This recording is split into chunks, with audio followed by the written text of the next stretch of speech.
100 years ago, Victor Hugo wrote, "Where the telescope ends, the microscope begins. But which of the two has the grander view?" Today, we still seek the answer.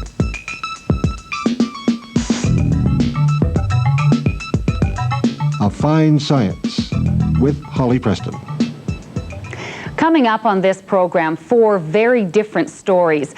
The first is medical. We'll take you to University Hospital in Saskatchewan, where you'll find out about CT scanning, a sophisticated X-ray technique that's integrated with computer technology. The second story is about growing tomatoes and cucumbers. That may not sound so exciting, but they're being grown in Saskatchewan in the dead of winter. What's more, the operation runs on waste heat from an oil refinery. Our third story is about a doctor of microbiology who has developed what he calls a bacteria atlas. And what's more, he's developed it for computer use. And finally on the program, our fourth story, rapeseed, or as it's now known, canola. Canola is a fantastic crop with many uses, and there appears to be a bright future for it in Saskatchewan. But first, the CT scanner. CT stands for computed tomography. And as we said earlier, the technique is the marriage of X-ray and computers. X-rays can be taken in a 360-degree circle. A computer compiles all of the information of every X-ray from every angle and puts it all together to give an exact image. X-ray techniques before the CT scanner were quite different. We could take the head as an example. Up to about 15 years ago, we only can X-ray the head and the outside of the structures of the brain by the conventional X-rays. All the important structures inside the skull, representing the brain, cannot be seen at all, unless we use more sophisticated but always invasive methods to inject so-called X-ray contrast media into the arteries or veins. We'll put the air into the ventricular system through the lumbar puncture. These were painful and sometimes dangerous procedures, and also a patient has to be admitted in a hospital for several days for each procedure. Now we can do a brain imaging ordinarily by 15 minutes to a half hour. In most cases, the new testing procedures provide enough information that further tests are not necessary.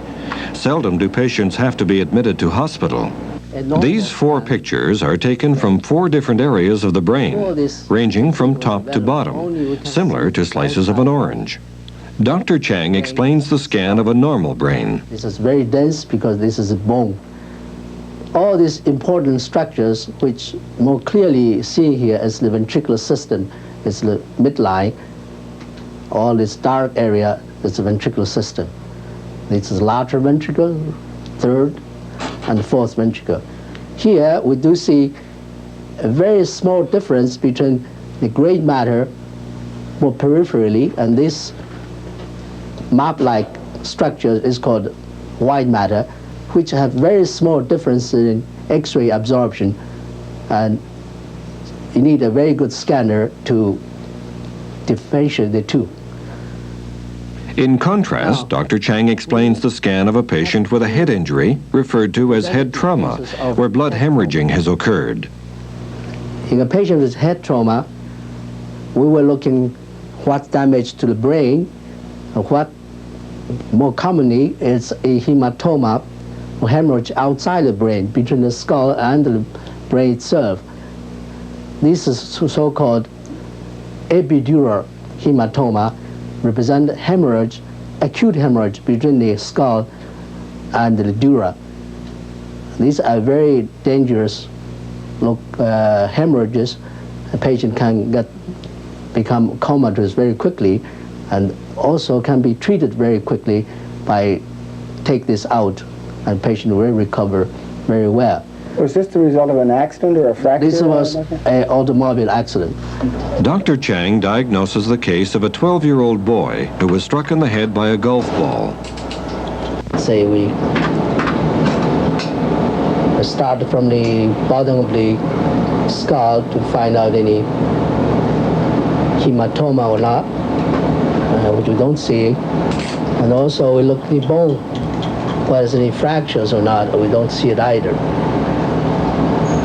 Then we proceed a little higher. We change this image constantly to looking for, first of all, the brain damage and then the fractures. Here we're looking for some midline displacement. We see the midline structure started to displace already a little bit toward the right. This is left. Suspect something a little higher. So we're going to keep looking after that carefully. And again, confirm that midline structures are displaced. It's still low, but we're going to see a larger problem high up in the next few. Now we can see a small area of a contusion in the brain, damage the brain, a little bit of hematoma. Now to see that better, so we're constantly changing the image quality. You know, you can tune whatever you want to.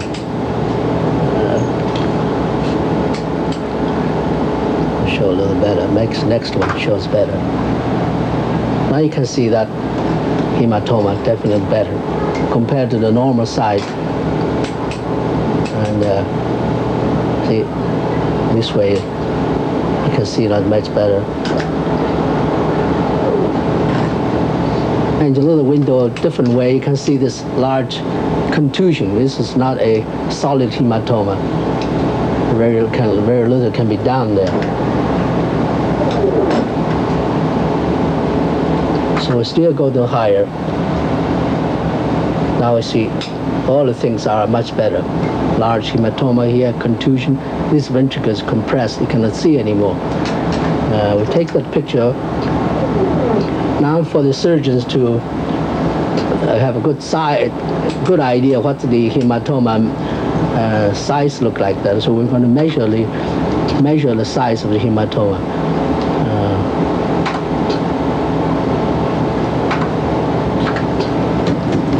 On this left corner, the hematoma across is 1.52 centimeter. This is a corrected measure, so applied to patient's head, taking to patient's head into consideration. Again, we're looking for fractures. We haven't been able to identify a fracture yet. No fracture. We're going to see the hematoma again a little higher. See? So by changing constantly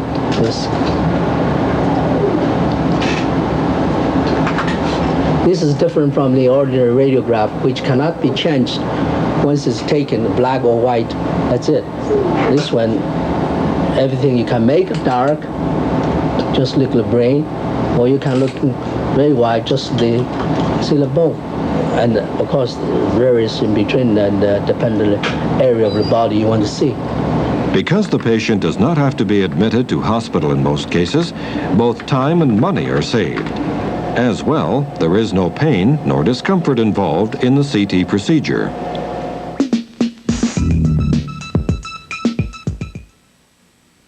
Quality Records presents the ultimate British collection. The Giants of Rock, Status Quo, Dire Straits, Paul Young, Robert Plant. 14 of the world's greatest rock stars perform for the Prince's Trust. Spandau Ballet, Phil Collins, Steve Winwood, Genesis. Finally, an album good enough to be called the ultimate British collection. It's in stores now. Get ready!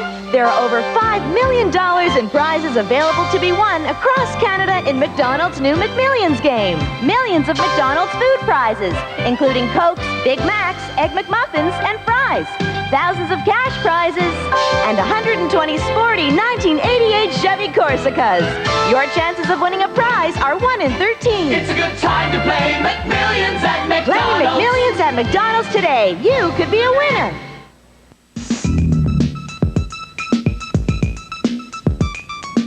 There used to be an expression among some geography teachers that says you can't grow bananas at the pole. It was a way of reminding students that climate and vegetation are tied to location. You still might not be able to grow bananas at the pole, but you can grow tomatoes and cucumbers in Saskatchewan in the winter, and that's getting pretty close. George Green, the manager of Trico Farms Limited in Regina, explains the operation. Well, the basic considerations is the economics. That is that you must have the price of the waste heat system that you have to put in come in with its total cost lower than the cost of the fossil energy you'd have to supply, in this case natural gas. Then you must ensure that you have the cooperation of the suppliers of the waste heat. In this case, from the cooperative here, the cooperative refinery, we have just wonderful cooperation. They must cooperate with you. Some of the sources, just as soon as the one they were originally throwing away has become valuable to you, they want to charge you money. And that makes sometimes it uneconomic. Secondly, you must worry about whether you can find a land site close enough to the source such that you can get large enough acreage in the case of greenhouses. And probably what is most important is, have you a market for your product? And can you compete with the existing sources? You have to worry about a lot of things in the design of it. One of the things we had to worry about was, could we get this 2/3 of a mile pipeline through the refinery? Because they have pipes running underground, overground, every possible which way. Can we provide that the system is reliable? That is, will there be no failure of the pump? If you're in the middle of winter and you had a pump failure, it might be a catastrophe before you could, your whole crop would be gone before you could get over here and have it fixed. We have to provide, in the case of waste heat systems, full backup. That is, if the waste heat system fails, then something else has to come on. So no matter, I have to provide then two systems. I have to provide the waste heat system and the backup system. Now the question is, do you charge them both against the capital cost of the system? And in this particular case, I think you have to, because you have to have both sources. At this particular time, the water's coming over here at about 160 degrees Fahrenheit and 60 degrees C, roughly. It comes over here, and we want to use that in the most effective way we can. And we put this into what we call air handlers, which are large systems that have about what look like the equivalent of a radiator on your car, with all those fins on those coils. And this hot water goes through there, and then we have fans behind that blow this air through the radiator section. That's what I can call it anyway, and out and into the greenhouse itself. And we attempt to distribute this heat at the base of the plants. And that's about all there is to it. The water then goes back, mixed with the hot water from the tank, and comes back again. Round and round it goes. We should talk a little bit about how much it actually costs you to produce tomatoes and cucumbers as compared to trucking them in from the southern states. Yeah, that's a point I always like to make about our product. We can't put it on the market at the same price or cheaper than California, Mexican, and those southern states' products. The customer appears to be willing to put up about an extra 60 cents a pound for our product because it's a superior product. there's no question about it. We find that people say, ah, that tastes like a real tomato. And that, of course, is in comparison to one that is harvested by machine, therefore has a tough skin, is picked green, and then ripened in storage, where ours is basically ripened on the vine. But that seems to be the difference. Oh, I suppose the most important thing is exciting. This is the excitement of trying a new vegetable industry for Saskatchewan. That is a new tomato and cucumber product. That is just exciting to be with. It will eventually expand in size. There's no question about that. Probably we might have to wait a few years until we can see a greater return on the 1 acre that we have at the present time.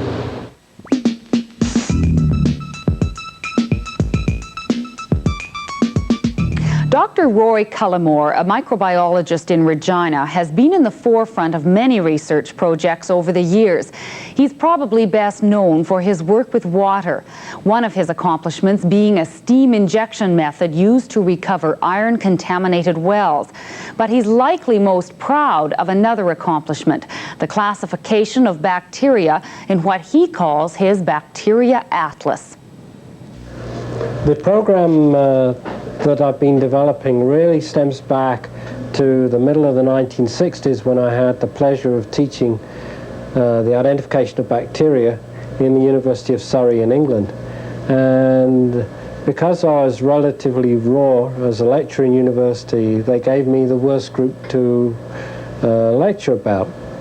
The effect that had on me was to make me think what a mess the classification of bacteria is. Traditionally, it had been a number of individual bacteriologists had worked on one group or another group and had never really talked to each other. So they all gathered very large empires around their own bacteria, and there was a lot of overlapping. And then I was faced in the middle of the 1960s trying to explain this to the undergraduate students. In 1971, Dr. Cullimore developed this atlas of bacteriology. Bacteria could be mapped on 3 continents using a visual technique similar to a geographic atlas. However, the concept was too simple. He developed a new system in 1978, generating a series of 11 or 12 map models. Now he has adapted his atlas to a computer. There are 12 families, and I still have to decide finally on the family name for them. But a student can choose to work with any one of the 12 families and just simply writes the number of the family on the screen. Like I'm going to look at family 5, which is quite a complicated family, as you can see here. This is the family of what is known as the gram-negative strictly aerobic bacteria. And as you can see, there is a central family here keyed in on an organism called Pseudomonas. And Zygloia, Xanthomonas, and Frituria are really very closely related to this organism. Around the edge are a number of other families, and each of which has a specific characteristic which makes that family unique. Around the outside are the bacteria that we really are not too sure where they do fit in, and what I've done is put them more closely related to the organisms where I feel that the association is closest. So the student looking at this can see very quickly that Pseudomonas is a central genus in the system, that it's very closely related to these 4 organisms, and maybe a student's forgotten what ACIB stands for. If he's forgotten, he can call for the identification code, pressing I and then return, and immediately all the different genera come up on the screen. And I can see that ACIB is in fact a bacterium called Acinetobacterium. Dr. Cullimore's next stage is to increase the size of the data bank and develop the software to 3 or 4 disks. It could then be used for not only a learning tool, but for research and storing data. If he's successful, the computer would plot on a map the position and likelihood of the organism falling into a particular zone. It would no longer be necessary to consult a thick manual.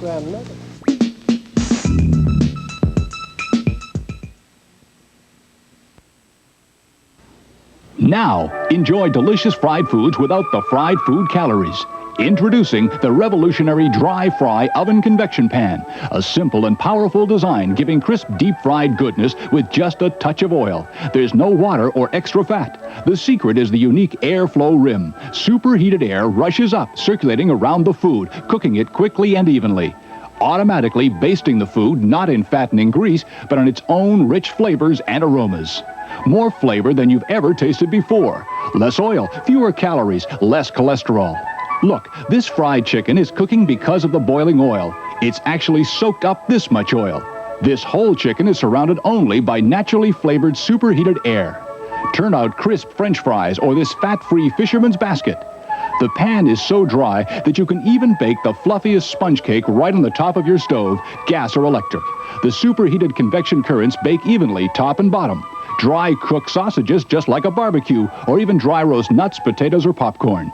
Dry fry your veggies without boiling or steaming. This broccoli was boiled. Ours, cooked in the oven pan, is bursting with color and vitamins.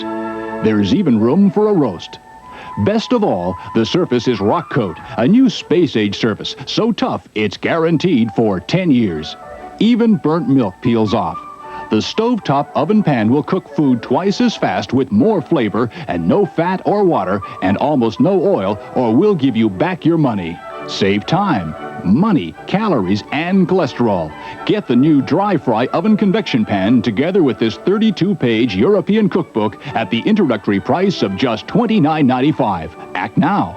Visa, MasterCard, COD charges. Call 569-1321 or save COD charges by sending $29.95 plus $4 postage and handling to Dry Fry Pan. P.O. Box 124, Regina, Saskatchewan. Call now. Operators are standing by. Remember, this offer can end without notice.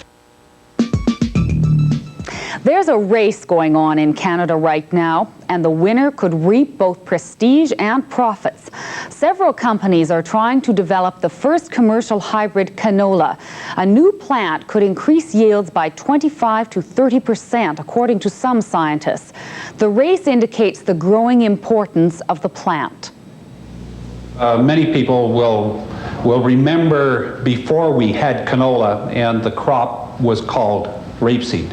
And of course, many of you will have wondered what that beautiful yellow field is out there as you're driving along the highway at 60 miles an hour.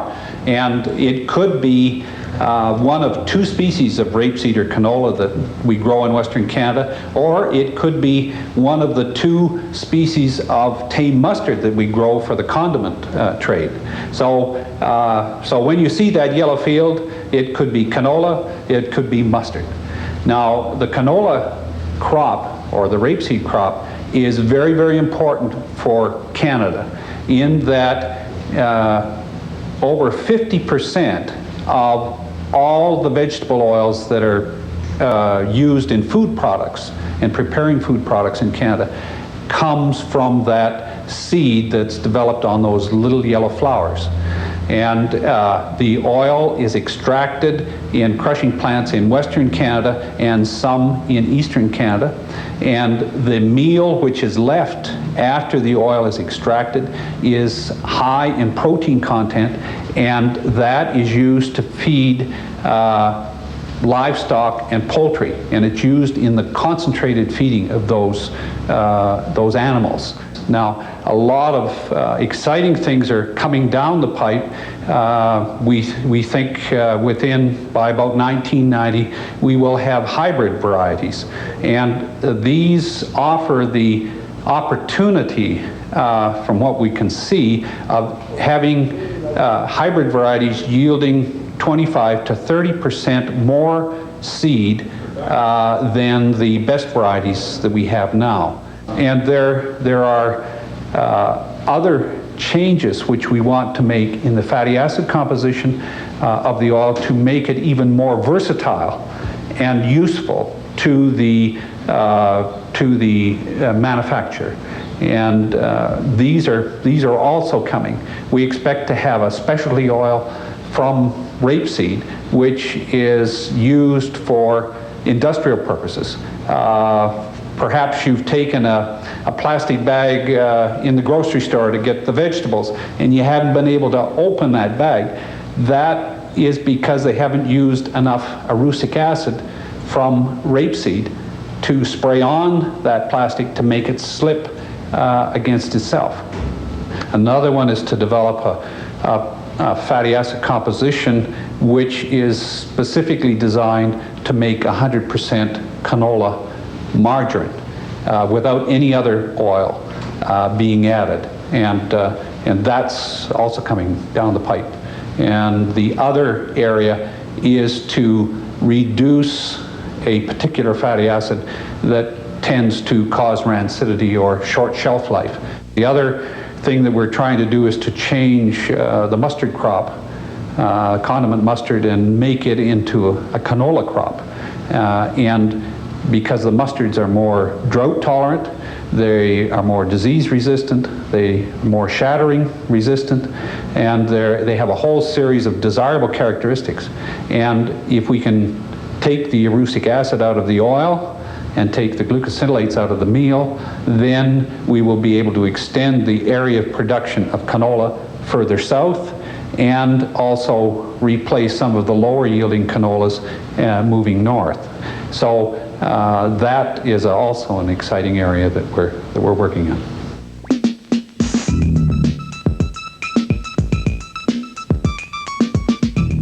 Two of the people in this program used the word exciting to describe their work. And that's exactly what the world of science can be.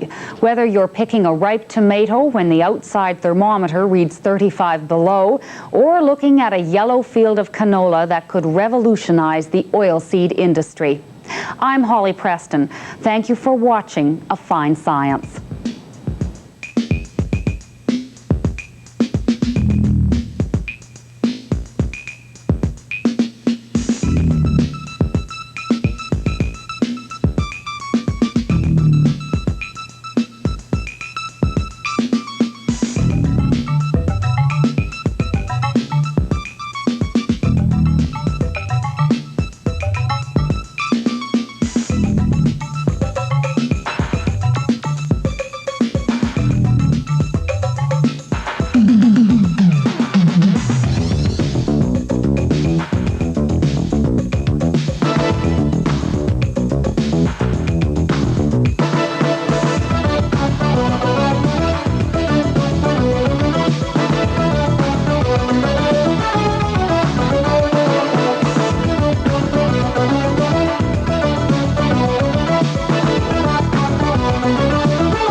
This is CBC Television.